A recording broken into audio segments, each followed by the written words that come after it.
a world where terrors creep, monsters need their beauty sleep.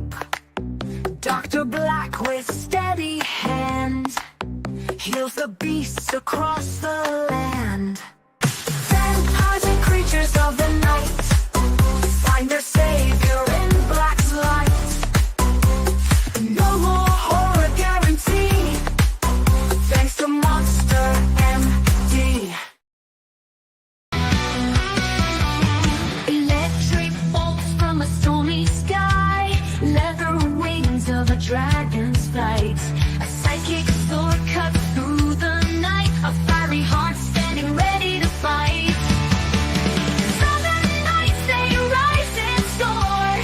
God in the south, yeah, they're ready to roar. From the shadows to the shining lights, that they'll protect you day and night. Southern nights.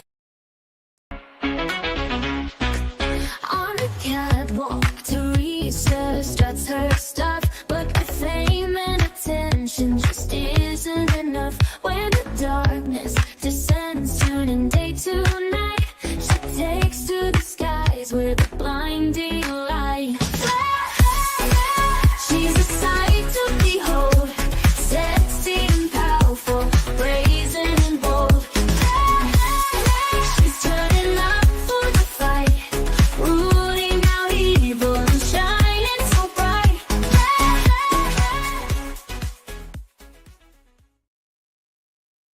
Welcome all to our 9th Kickstarter campaign, Project Naosis Episode 5.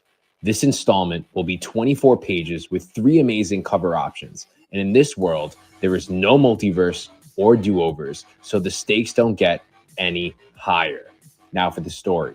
In the year 2090, a speedster named Crimson Pain rised up and killed off all the superheroes in existence. So the government made a super enhanced team called Project Naosis to fight off this rebellion. And for 5 years, they battled across the globe, leading up to this episode where we finally will see the Project Naosis unit face off against Crimson Pain in an epic clash. Who will live and who will die? Find out by ordering today.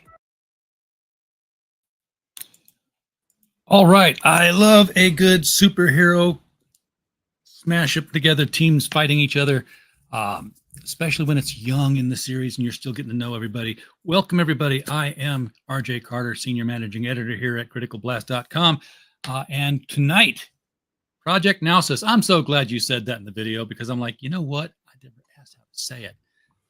Yeah, a lot of people get confused, but it doesn't matter. You can call it whatever you like, as long as you buy a copy today. That's it.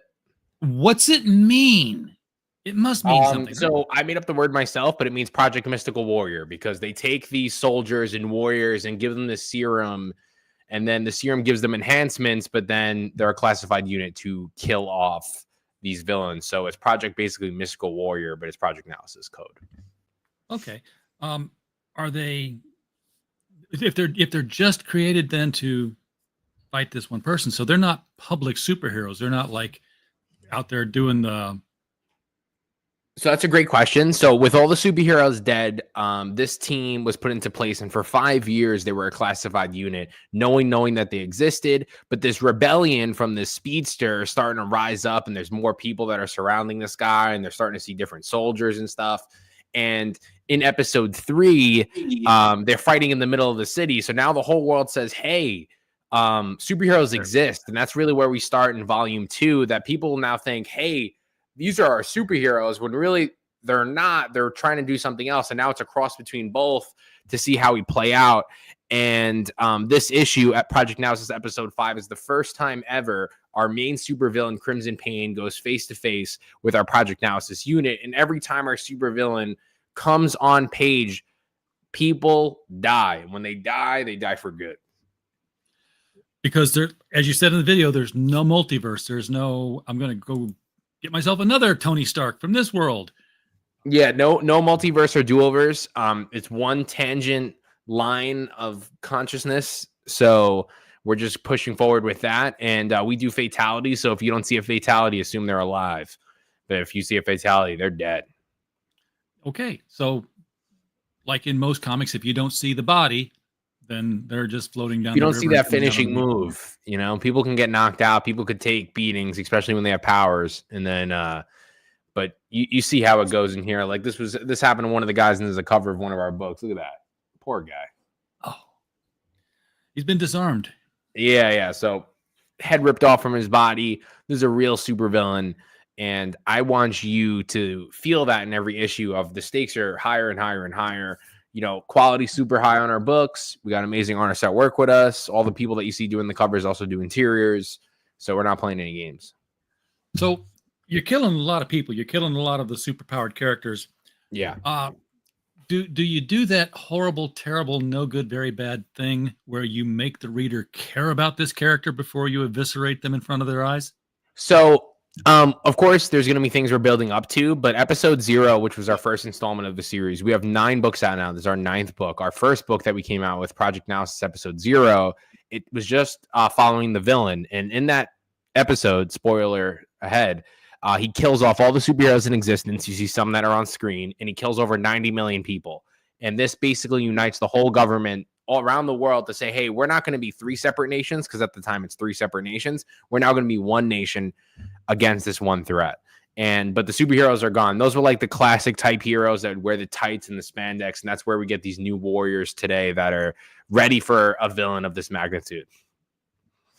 So he united everybody. He pulled off the Ozymandias gambit.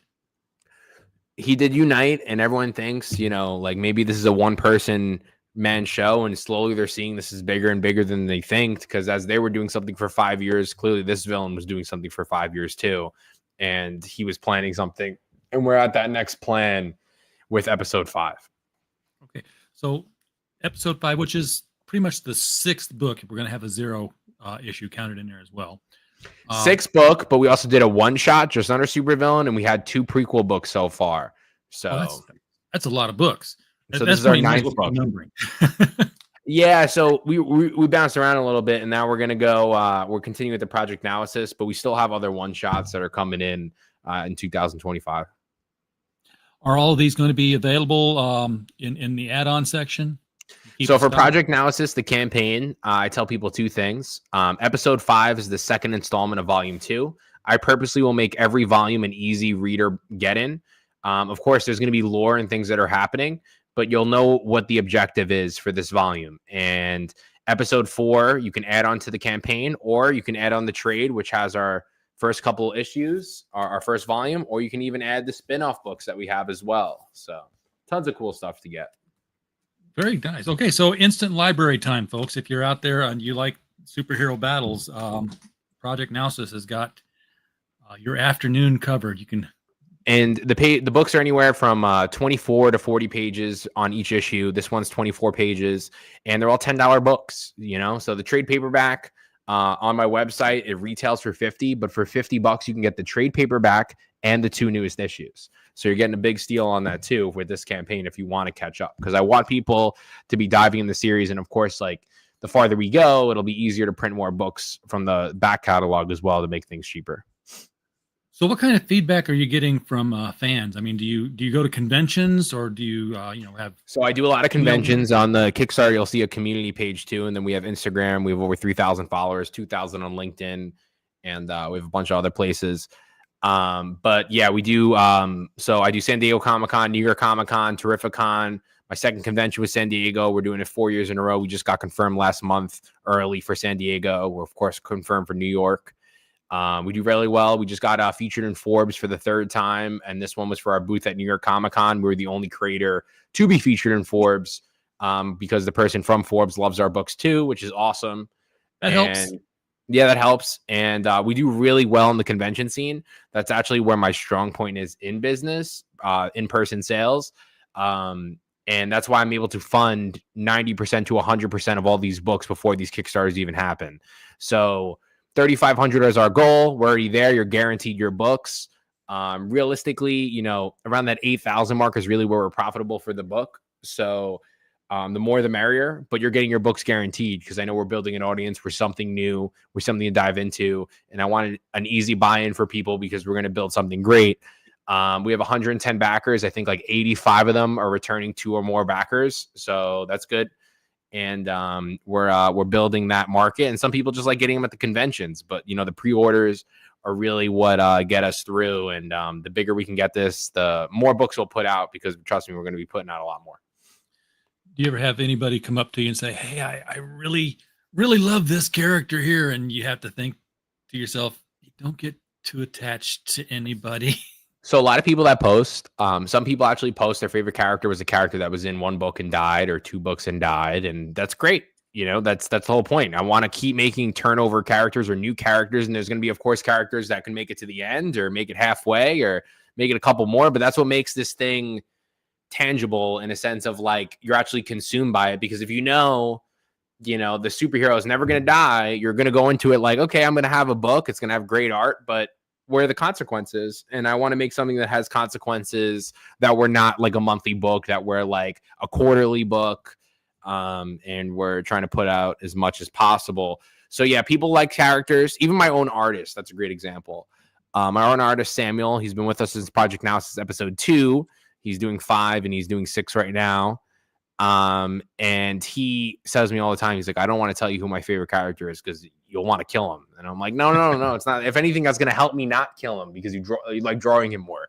So he has a favorite character, and we'll see what happens. So the villain is a speedster. I take it the villain was a former hero that turned. So we don't know his origins. There's Easter eggs in every book of what's happening. So when you see him, he's single and by himself. And episode 1, you see there's little militias stationed in secret areas where there's actually armies and other enhanced. And then in episodes 2 and 3, you see a high-level enhanced named Vantage that they fought. He had energy-based dark matter powers, and they fought him in the middle of the city. So there's more coming out. You don't know why and how. Episode 5, you will. This is the first time the heroes, our main core heroes, are facing off Crimson Pain. But episode 6 is going to be his origin story on what kind of got him, not completely, but got him to that place where he is in episode 0. So we'll figure out what happens with that. Being a speedster, good choice for power levels, because I always thought that those were the most dangerous. If you take advantage of what that kind of a superpower could really let you do, they're really the most dangerous things out there. Because yeah, so there's different archetypes that make them fight in episode 0, which was your Superman-esque character, your Mr. Fantastic, and a Wonder Woman-esque character. And you could see what a real speedster with villainous intent, with dual blasters and spike gauntlets, could do to these people. And that's why we have these more super powered up. Like the main team has energy-based powers. They have fire powers. There's a teleporter. There's a healer. There's different guys that are going to put up a different fight towards Crimson Pain. And it's a lot of fun to do. And I originally wasn't going to have them fight Crimson Pain for a long time, but the books just kept getting, the story just kept getting bigger and bigger, because there is so many characters. And I want to make sure they do get that payoff, especially the main ones. And so this one got added a couple months ago. I was thinking about it, and I was like, okay, we got to build the story out a little differently, because that's what everyone wants. So, you gotta feed them. We got to get a taste of this going, of how this thing transpires. And this is like a mid-season finale event. Episode 4 ties right into episode 5, like the same day. So you really get these 2 issues really give you that full story. And this one's nuts. So this being the quote mid-season thing, there's at least then another 5 issues, and that closes a season, or does that close the series? I mean, how big of a world have you got planned here?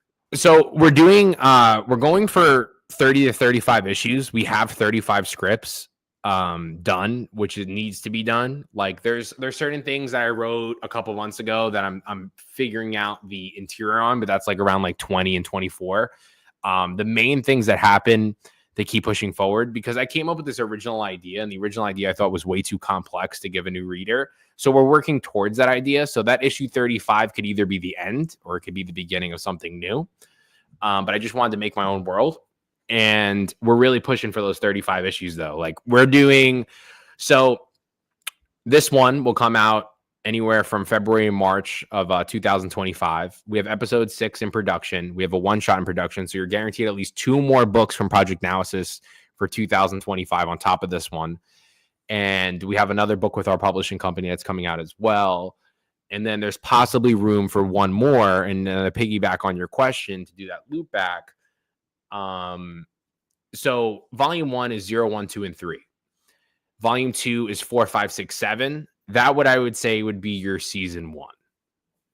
So 7 would be where we're at, but the mid-season kind of like I could say that as because the 4 and 5 are really its own thing, and now 6 and 7 are its own thing too. That really just tie everything in together. One thing I've been working on with my writing is I really want to make sure that if you just picked up a volume, if it's 1, 2, 3, 4, or 5, that you could pick up that volume.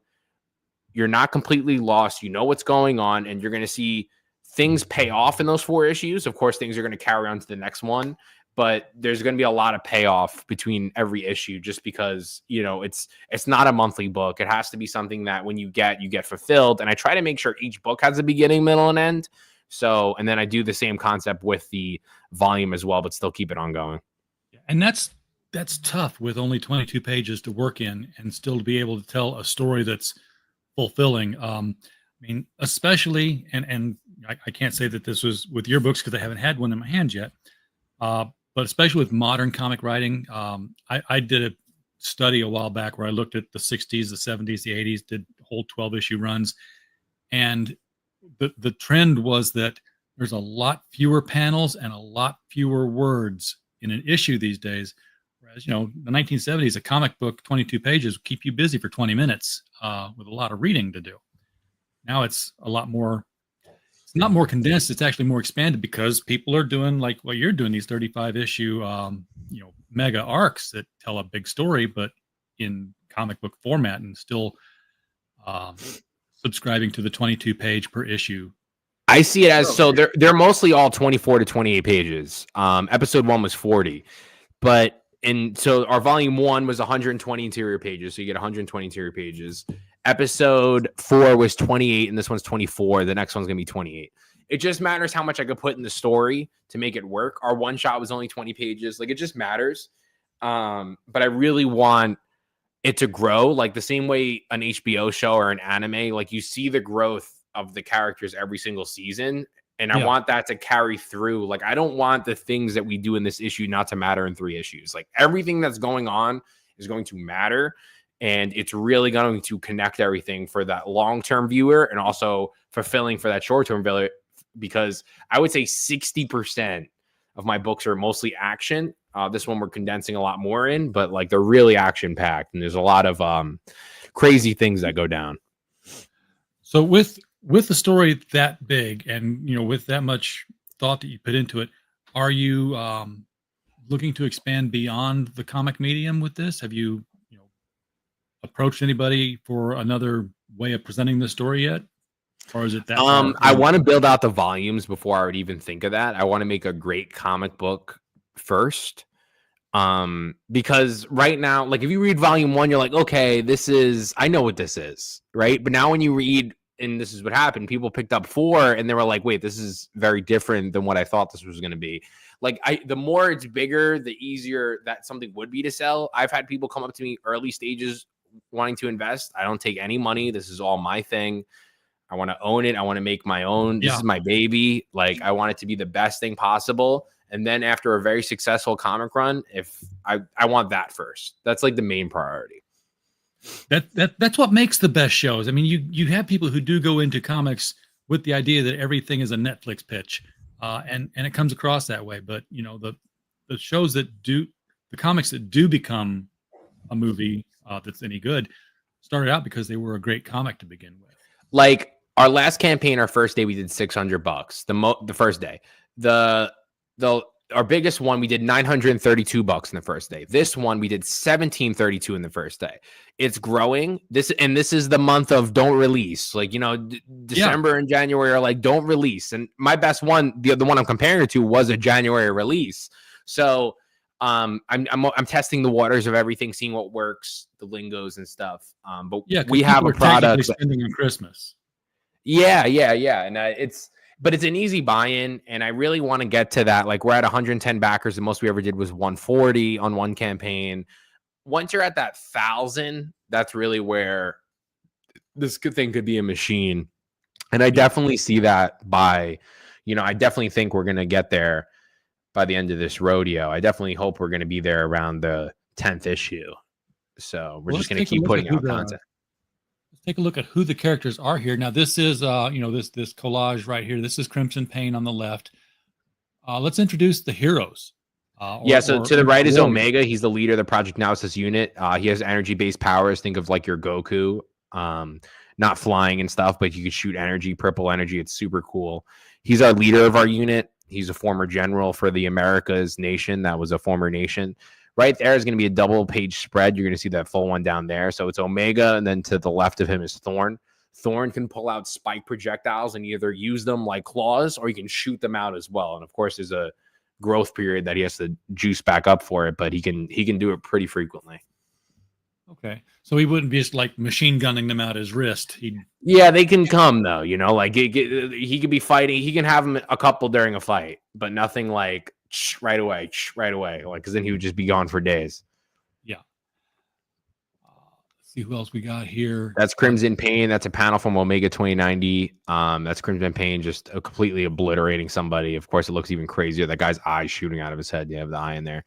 And below that's a Project Naosis unit. So in the middle, that's Omega. To the left of him, that's Thorn. Above him is Vega. She's basically, think of your 007 Black Widow character. On top is a Hellsate. That's a fire character.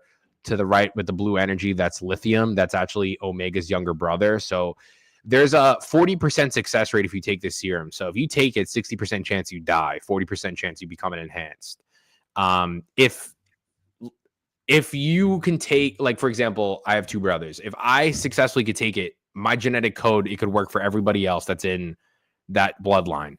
So that makes sense. Why so they have the same power. So he has blue energy, he has purple energy. And if they had a sister, whatever, green, but they're two brothers. Then we have a healer. Healer's there as well. He can only heal himself. But he's basically, he has a good weapon called the Wrath of Hades. And it shoots out mega cannon blasts. It's sick. And these are all scientifically, so in comic book science, but scientifically created warriors. But you've codenamed them Mystic Warriors. Do you have a level of mysticism or magic operating in this universe? Okay, so as of now, there's no, and I don't plan on it, but there's no gods. There's no magic yet. Maybe there'll be a power that maybe a common line that may be similar to magic, but there's nothing that's supernatural. Everything is based on the graph of like, this is genetically who you are, or this is genetically what you can do.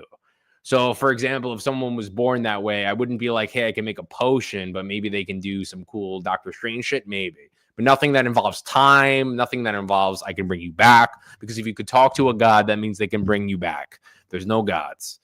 There's only evil people and good people. And that's our first page. So we're going right back into the fight that were left off in episode 4. That's Hellsate versus one of our supervillains, Banshee. And she was recently scarred from episode 1, who we thought she was dead. And now she has this mechanical face. She's cybernetically enhanced. And she gets some upgrades. And we'll see how that fight turns out. You said something about the genetics, meaning that you could do something or predisposed or something.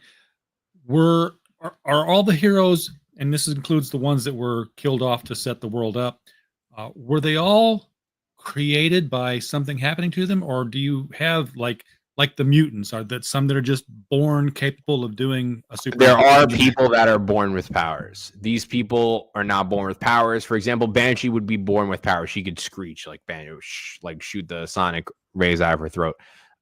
Crimson Pain, you don't know. Other characters that he made a fuss, 100% they were born with them. There was a lot of peace before this happened. So we're gonna see them face off. It's gonna be a lot of pew-pews there. And they're gonna fight head on in the sky and go wherever they have to go throughout the book. But that's gonna be a double-page spread. It's gonna be sick. You know, the fact that he's a speedster flying a jet, First of all, it conjures to me things like, seeing the Flash drive a car. It's like, why are you driving a car? You can run 100 miles an hour, but So scroll up. you want to run. Doesn't Scroll mean up, maybe scroll you up. want to run. So, like I said, you thought Crimson Pain was all alone. And right now, Omega is going to the battlefield of whatever is happening with the other characters. And as he's going there, that shows up. And Crimson Pain's not alone. They're not going to try to follow a speck on the ground. They're following the head guy in his aircraft with all this fleet behind them. So before they'd even think these guys had like this type of weaponry or anything. So it's getting to the next level. Because Volume 1, it was like little people talking. They're fighting little gangs that are getting these weapons. Like, how are they getting these advanced weapons? And now you're seeing a fleet led by the main villain going to the space. Well, see, when I see this, what I see is Cobra, right? And I'm thinking, Paul's sitting on top of a G.I. Joe action franchise here. We're getting to the point. We'll see how this one goes. So that's Crimson Pain, the Pain Patriots. That's how they are. And they all dress the same. They dress similar. They're like real cult-minded. That they're following a guy who killed 90 million people. You got to have some problems. So if the internet has taught me anything, it's that there are people out there who have these problems. Yeah, exactly. So, and maybe he's motivational. You don't know. You're going to find out a lot about Crimson Pain in this issue and the next. And those are some of the new characters that debuted. That's a new character that debuts. So that was the thing, right? So there's no superheroes that existed anymore, at least on the mainstream. And now that these new heroes are back, other people are actually coming out of the shadows and saying, hey, I have superpowers. Like, I'm going to do some crime fighting. So it's motivating people. This experience that happened in episode 3 is changing the time. Everyone was scared to be a superhero. Everyone was scared to, I'm going to do my own thing against government. And now this effect happened. That we're seeing these guys even clash with our main heroes. So we're going to see how that goes. 3 cover options. That's cover A. That's Crimson Pain fighting Lithium and Omega in the sky. That's by our interior art team. So always our cover A's are always done by our interior art team. So if you like what cover A looks like, that's what it looks like inside. Cover B, V. Ken Marion. He's done Image Comics. He's doing the new Green Lantern. He's doing DC stuff. We did a video game cover. I wanted to do one. I'm a big video game fan. That's a sick cover. That one's only $10. We have a Kickstarter exclusive. It's 200 copies, no trade dress, Omega. It's Lines and Inks done by Corey Hampshire. He did Project Naosis episode 0 for us, the complete book. And now we get him on some covers to continue his lore. So yeah, that one's sick. You're throwing out names that I know, which tells me you're in. These are artists who require money, usually up front. So you're putting a lot of upfront investment into this, trying to make it back on the Kickstarter end of things. Is that so far working, or are you like about? Yeah, I started doing this full time in March. So now we're all in. I do really well at these conventions. Thank you. I see someone said Ben said this work as well. Thank you very much. We're trying. So Corey was the first guy I got. I saw him. He had 50,000 followers. I saw his Instagram. I really didn't know what he did prior. I saw his art. That was cool. I messaged him. We hit it off. He was like the third person I messaged. And then I hired him right on a book. Every person I hire, I find. Samuel was a really low name too. Like he doesn't even have a following, but I saw his art and I was like, oh my God, this is off the chain. And when he did the prequel books with us. And after he did the second prequel book, I was like, you're going to just go right to episode 2. And he just started taking over. I feel like the art matches the story. So whenever I ever switch an artist around, it just still flows. Like the characters, the armor that they're in speaks for itself, So like you can really follow who's who and what's what. Yeah, the fact that you're going full time at this now, and I know that you're 9 books into the series, but I'm thinking you're just 9 books in, and you're going full time with it. I would not have the confidence at that level to say, yep, time to quit the full-time job and do this all day long. It was really one or the other. I had a big job. I was running 11 gyms, and I died down to 4 and then died down to 1, and it was just hurting. Either one was hurting the other one. It was either the creative, like I could sell this all day, but it's still part of the creative switch. The other sales part, that's a totally different job. Me teaching people. I had over hundreds of employees. Like it's very different. This is very simple. This is great. Not saying simple. It's definitely very complex, but it's my passion. This is what's going to make me live forever. And I want this to live forever with me. And I get work from it. I signed some people too to my company. Like we're moving, you know, and then it's only going to get bigger with when people see how passionate we are about these books. That's amazing. Here we're seeing the 3D renditions of the covers laid out here. Yeah. So those are the tiers. So if you scroll up, those are the rewards. The first one, $5, boom, digital. You get it right to your email. You can start right there. If you're new, $5, throw it at it. You're gonna love this issue. We'll always have the digital available for our Kickstarters. The single issues, that's the next one, $10 each. The first 2 single issues, $10. You can't beat that. You go on Kickstarter, everything's $25 to $40. This is $10. Yeah. And of course, you have to pay for shipping, and I bag them nice. Our Kickstarter exclusive, $20. There's only 200 copies. We sell our exclusives all the time. That's 100 to 500 print. If we let you know, they're always around $20, so it's a fair price. Digital PDF, if you want everything Project Naosis, $25. You get everything sent to your email once that book's ready, and you're going to enjoy 0, 1, 2, 3, 4, and 5. It's 174 interior pages for $25. Can't beat that. No, absolutely not. And that's the whole, I mean, other than your one shots, that's the whole run. Yeah. That's you really like the other books are meant for people that want more. And like I was testing waters to see what feels right. Otherwise, like because that was the thing, right? Like, exactly what you said earlier. You were like, oh, people say, what's your favorite character? Everyone was like Crimson Pain, Crimson Pain, Crimson Pain. He was really just in episode 0 just to set everything off. So I was like, okay, he needs a one shot. You know, we gotta satisfy the people. And the one shot honestly sells really well compared with, of course, the trade paperback. But you can get all 3 covers, $40. Bam, sent to you. Catch-up tier, like I said, is the next one. The trade paperback, $50 on my website, $50 in conventions. For $50, you get the trade paperback and our 2 newest issues, so you get the whole run. That one's if you scroll down a little bit. Yeah, that one. Can't beat that. It's a steal. The reason why I make it is because I know that once you join us, you're going to be fucking stoked with what we got going on. I like the look of this team, and again, the artwork, as well as this is mainstream professional level quality for an indie book. Thanks.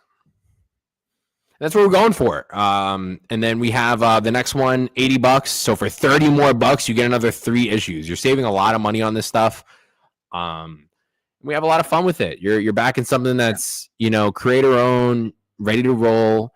We usually do customized characters, some Kickstarters. We didn't do it for this one. And then we just had the original art for $3K. So if you want Vken's original art, it's the only art we've ever sold for Project Naosis. Everything else I keep.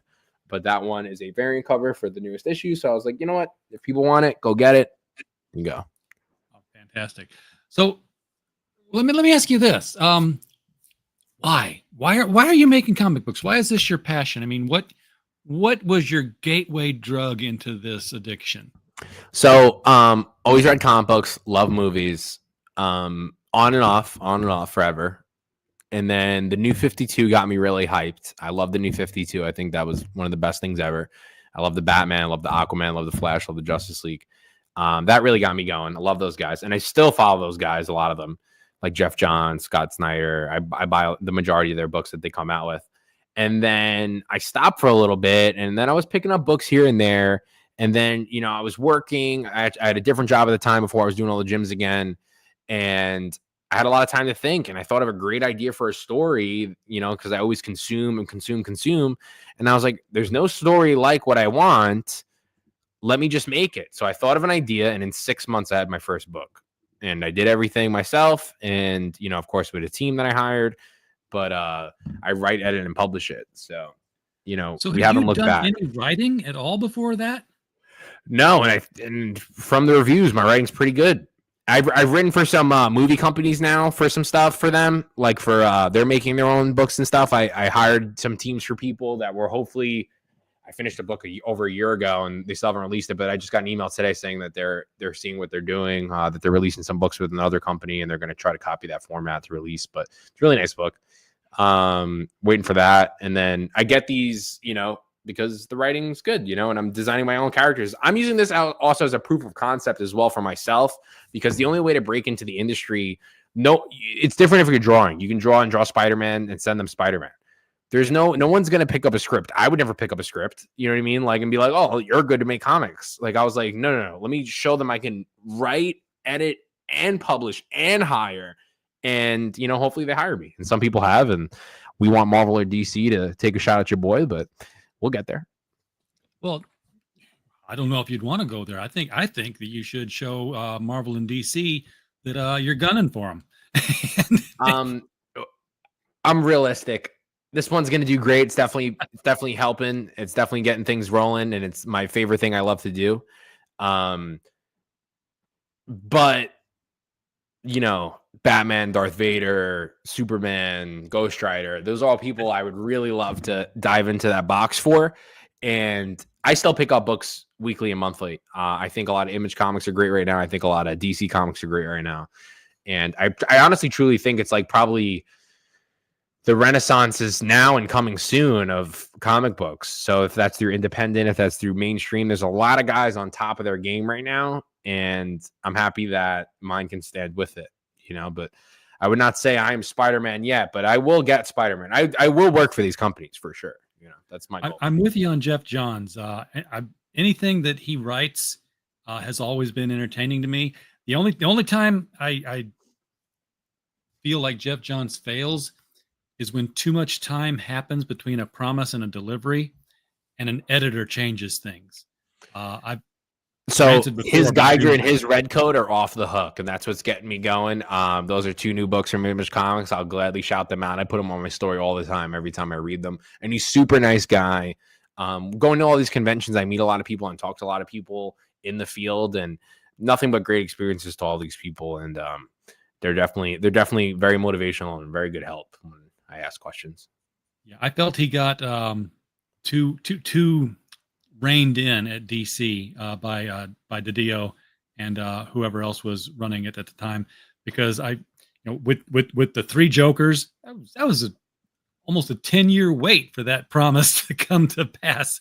See, I just reread the 3 Jokers. I really enjoyed it, so I liked it. It was a good story, but it was like it didn't quite match up to the whole Batman being shocked in Justice League. What do you mean there are 3 Jokers? The Mobius chair would not be confused by the fact that the Joker is making more Jokers.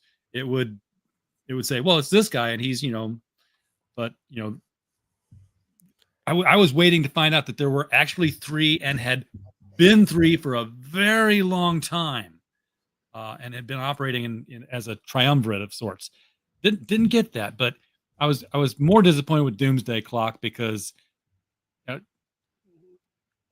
was a lot of big stuff happening in Doomsday Clock, and every time I read it, I'm like, if Dick Giordano were running the company today, if Julia Schwartz were in charge of things, there would have been a Doomsday Clock banner on every single issue being put out by DC as these events sprawled out and actually affected the titles. Yeah, I was a little out of touch with the Doomsday Clock. I'm pretty sure that was like right before COVID, and I was a little out of the game with it. And then it was like, I forgot what really got me back, but the one book I pick up every month is Spawn, and I love Spawn. And I think they're doing a great job with that, and I love that they're expanding that line too, because no matter what it is, if it's Kickstarter, if it's Indiegogo, if it's DC, if it's Marvel, if it's Image, anyone that does good, it makes everyone else get more attention. Absolute Batman selling 400,000 copies in an episode, and now on issue 4 they're still selling about 150, is really good for something that hasn't happened in a long time. And these guys are doing multiple print runs. That's awesome. And then you see these big guys on Kickstarter and Indiegogo, which I'm praying for, $100,000, $1 million. That's crazy. That's like off the hook. And I definitely think mine goes to par with those books that are doing those numbers. So it's just about pressing the flesh and socializing the socials and trying to, really get this book out there. And I know by issue 10, people are like, okay, he fulfills in 3 months. He's always on time. He's passionate. Let's give this guy some runs. And, the word of mouth has been pretty good. It's amazing what just showing up will do for your reputation in crowdfunded comics. Yeah, you got to show up, and you see the difference. You see people that do 1 book every 3 years. Great, still keep doing that. I want to do 4, 6, 8, just so I can get this market. And I see the guys too that came up around my time the last 4 years that are doing a book every other month on Kickstarter, and we're seeing the growth from them too, which is so impressive. And I give everybody their flowers, man, because everyone's doing a great job. And I've been really enjoying everything that's going on with outside and with of course Project Naosis. This version of Volume 1 right here, this homage cover, this is the one to get, people. Look how much that evokes the fun and feel of comics you read growing up in the 70s and 80s. So with my homage covers, I always want to make it resemble the story. So behind the characters are the characters that died. And then the new ones are the Project Naosis coming in, and then Corey added the thing that she's like burning the paper. And then like even the other one we had the New Mutants 87, same thing, Crimson Pain hunting these guys. You know what I mean? It's like, it flows, I wouldn't do like a Legend of Zelda cover, but we're going to do covers that relate to the story. And I love X-Men. And it's great that X-Men is getting, all the attention right now that it's going to MCU and stuff. Which I think, X-Men is, top 3. I personally think they're up there with like the most known ever. So, oh yeah, well, that's why Fox ended up with the movies. But that's why Marvel got stuck with the Avengers, because right now the Avengers is the top of everybody's mind. But people forget that when the MCU started making their own films, they'd already farmed out all their top selling stuff. Avengers was the C team. Yeah. And now Avengers is awesome. But I tell people this is more of like a X-Men in a sense, because, they're very different characters and we're going to explore more on with it. But we're just bringing that to the next level, because X-Men was more like, it definitely pops my eye. It's similar, but it's not, because we're definitely working towards something, which is a big plus. You've worked toward another backer here, which brings us to our shake and bake moment, which goes something like this. It's shake and bake, and I help. Yeah, everyone, please support. You're going to love this book. You're guaranteed these books. I have the majority of them here, in hand. So yeah, 111 backers now. So thank you to whoever in the chat jumped in and took that. It was Ben. I saw. Ben. Thank you. You're making me look good, man. And then Geek Man that says it looks interesting. It's very interesting. You should grab one. Yeah, it's got my interest, and I have to be judicious in the comics I buy these days, because crowdfunders can get expensive. But $10 a book, I'm in on that. That's cheap. I try to make it as easy as possible to get in, and $10 is fair. If they were bigger, it would be different, but like I really just trying to work towards those trades right now, and the trades are great. Right. So wrapping up the show here, Pops is in the chat again. We are on the Madness Network. Pops Van Zant runs the place. He said, glad we could get you out here before it was over. Is it over? I mean, do you do Kickstarter exclusively, or do you do Kickstarter and then roll over to Indiegogo and or Fund My Comics? The last 2 campaigns I did Indiegogo after. I don't think I'm going to do Indiegogo. I might go somewhere else. I might just go into another campaign, because I'm sitting on a one-shot on two of the new characters. It's from a different art team. Just trying different swings. And then we have episode 6 that's in production. And then I have my new book, Lethal Leopard 2, that's going to come out around February, which I teamed up with a former wrestler, Enzo Amore, who now goes by Real One. And we're making a book series too. All right. Is there anything that I've missed talking about Project Naosis that you want people to know? I want you to know that you're back in a book that is going to come to your door and you're going to love it. That's all I need to know. All right, I'm saving this one. I need to check this one out. When I first saw it, honestly, I said, "Oh, it's another Iron Man book." And now that I've talked with you, no, it's not. This is because Omega's got kind of an Iron Man look to him, rather spidery kind of Iron Man look, with the way the mask is designed. I thought that was kind of cool. Very alien. Yeah, if they're not armored up, they get the hard death. So the armor is really what is going to save these guys from a lot of damage. And they could still die, of course, with the armor. But the armor is that next step. And that's why we did 2090, is just so I can have cool tech, but still put it in grounded areas when needed, like a jungle or, different stuff. Like just so it's not too far away, but I could still have awesome ray guns and flying cars and shit. It sounds like comics, and that's Yeah. the fun stuff. All right, Paul, thank you so much for coming on tonight and bringing you. Project to our attention. Hopefully, more people will watch this video. If you are watching on a rewatch, link is right below the video. We'll take you straight to the Kickstarter. Go add this one to your collection. This one looks like a lot of fun, and I'm going to try to do what I can to add it to my collection. Everybody in the chat, thank you guys for being here tonight. We don't have a show without you. We're just a podcast falling in the woods otherwise. So we're glad that you're here. And as always, while you were here, we just hope you had a blast. Good night, everybody.